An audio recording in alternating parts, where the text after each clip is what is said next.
suma yéene ci yow yàlla ko xam yàlla na ko yàlla mottali bay boy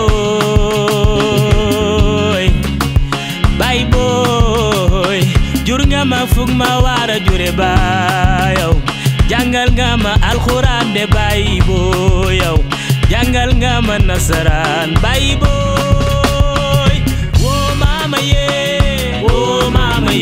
mama wo mama ye mama ye mama wo mama ye mama ye mama wo mama ye. Nous sommes avec monsieur Birahim Madior Thioune. Monsieur Thioune, vous êtes docteur en sciences du langage.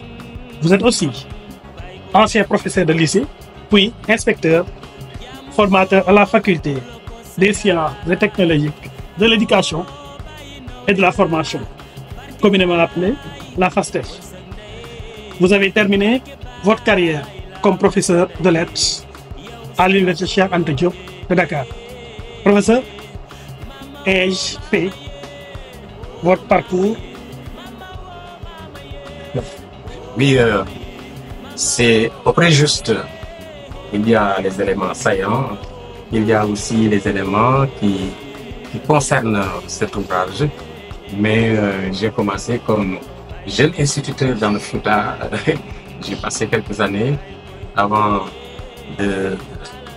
d'aller vers le centre du Sénégal, vers Kébémer, puis vers le sud, autour de Ziguinchor, avant de revenir à Dakar, cette fois-ci pour des études universitaires. Bon, c'était long, mais c'est ça quand même mon itinéraire normal, et c'est ça qui a ouvert cette période de recherche que j'ai entamée ici à l'université de Dakar et qui m'a mené jusqu'à Tours et à Montpellier en France, où j'ai effectivement rédigé une thèse sciences du langage, c'est celle que vous avez. Vademecum pour l'accomplissement touristique, viatique des guides conférenciers. Qu'est-ce qui a motivé à travailler sur un tel thème? Alors, Vademecum pour l'accompagnement touristique, c'est le titre que nous avons choisi, Momar Talla et moi, pour cet ouvrage, qui est en réalité un guide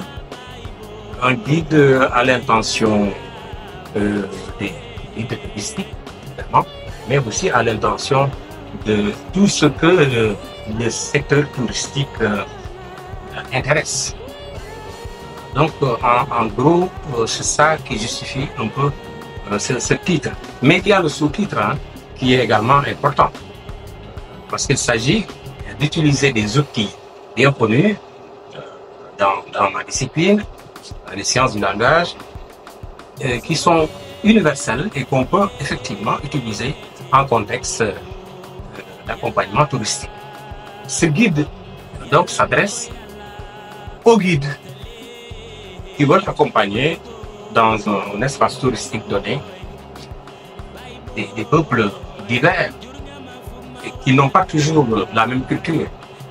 Ça, nous allons le voir tout à l'heure au sujet des langues qui sont utilisées pendant l'accompagnement touristique. Professeur, à travers cette œuvre, qu'est-ce que vous voulez montrer à la société sénégalaise? Alors, je pense qu'on devrait commencer par expliquer une chose qui me paraît importante. Vous avez mentionné tout à l'heure quelques aspects de ma bibliographie, mais je dois dire qu'on ne me demandera pas ce que je suis venu faire sur cette ère du tourisme, parce que ce n'est pas là qu'on m'attendait en réalité. Comme vous l'avez signalé tout à l'heure, j'ai été professeur de lettres. Mais ne me dites pas que ce n'est pas votre affaire. Pour la raison bien simple que le tourisme, c'est un secteur extrêmement important. C'est au Sénégal le secteur le plus qui donne le plus de richesse, après la pêche. quand je dis, je ne dis pas au Sénégal. C'est le deuxième facteur de richesse du Sénégal. Après la pêche, c'est ça que je suis en train de dire. Mais vous avez vu que ce n'est pas seulement la raison principale. J'établis un rapport entre tourisme et immigration. Immigration clandestine ou quel que soit l'adjectif. L'immigration tout court. Alors, moi-même, j'ai produit un recueil poétique à l'intention des jeunes sur ce phénomène extrêmement dangereux qui consiste à prendre les pirogues et à traverser les déserts pour rejoindre un certain Eldorado. Voilà donc, pour être cohérent avec moi-même, j'ai effectivement abordé cet aspect-là pour me conformer à l'idée du citoyen ordinaire qui est aussi concerné par le tourisme et par tous les phénomènes qui se passent dans notre société et qui méritent d'être soulevés. Alors, pour rester toujours cohérent avec moi-même, je vous ai dit que j'ai publié un certain nombre d'ouvrages sur des femmes. Et ces femmes nous ont donné l'occasion de constater qu'il y a chez nous un aspect extrêmement important qu'il faut valoriser.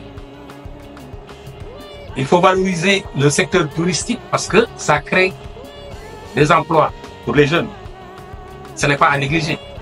Mais il faut valoriser aussi le secteur touristique pour mieux faire connaître nos traditions et notre patrimoine. Alors, il y a tout ce patrimoine-là qui est très, très important et assez diversifié. C'est le patrimoine culturel à travers les arts vestimentaires, les arts culinaires, l'oral. Alors je parlerai plutôt de cette fois-ci, alors dans le cadre de cette réflexion sur cet ouvrage, d'oralité moderne. Il y a eu une oralité traditionnelle, mais nous devons également nous tourner vers le futur, parce que nos sociétés sont devenues plurilingues. C'est très simple. Vous venez au Sénégal, vous trouverez des langues qui sont parlées couramment au Mali ou en Guinée. C'est la même chose lorsque vous vous retrouvez à Conakry ou à Bamako.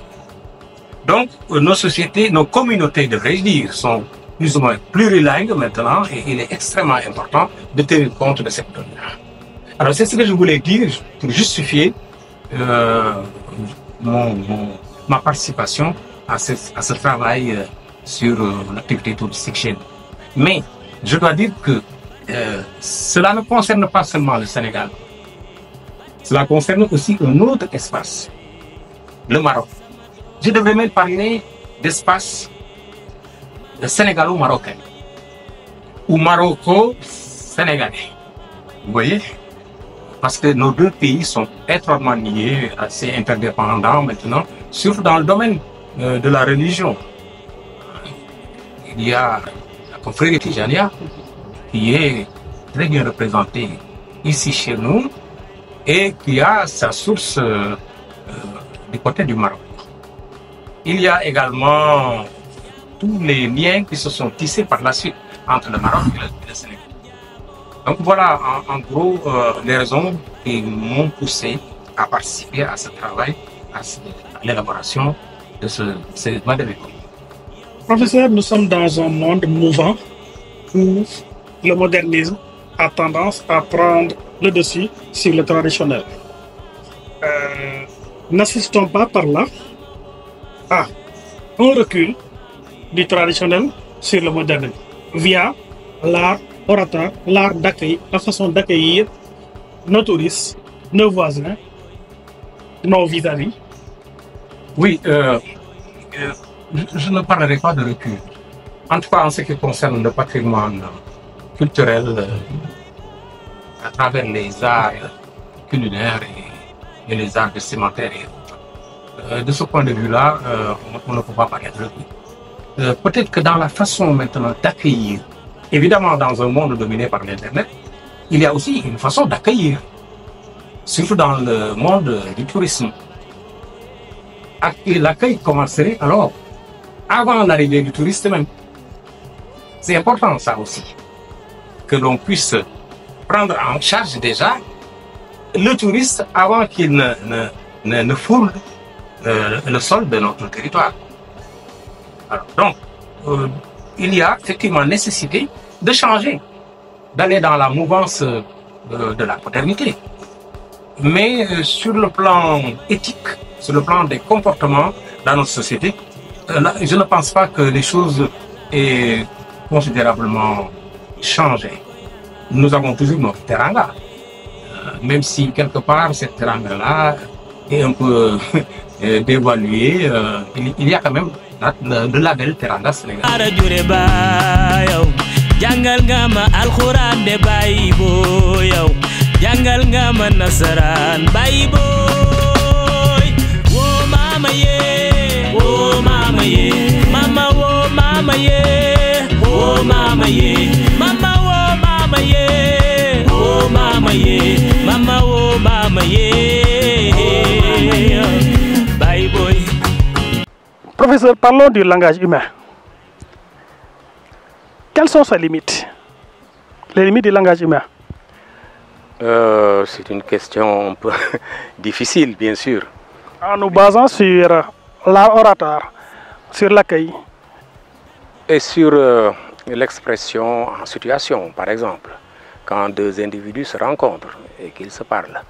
Effectivement, le langage présente beaucoup de limites, dans la mesure où celui qui parle n'est même pas sûr qu'il est en train d'exprimer ce qu'il veut réellement exprimer.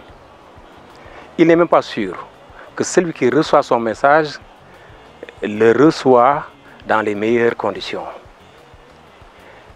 et comprend de quoi il s'agit effectivement. Vous entendez souvent dans les rencontres dire « Ah non, non, non, ne me faites pas dire ce que je n'ai pas dit, ce n'est pas ça que j'ai voulu dire », etc. Ça veut dire que quelque part, il y a quelque chose qui ne fonctionne pas. Le langage n'exprime pas complètement la pensée de celui qui le dégage, qui le profère, qui l'exprime. Alors, vous voyez que il y a là une sorte de gradation dans ce que je suis en train de dire. Tout cela est significatif de l'état d'esprit de celui qui parle. Ce qui fait que on peut ne pas être compris, on peut même ne pas comprendre exactement ce qu'on a dit, puisqu'on arrive parfois, on rencontre parfois des gens qui disent ce n'est pas véritablement ce que j'ai voulu dire en se rectifiant.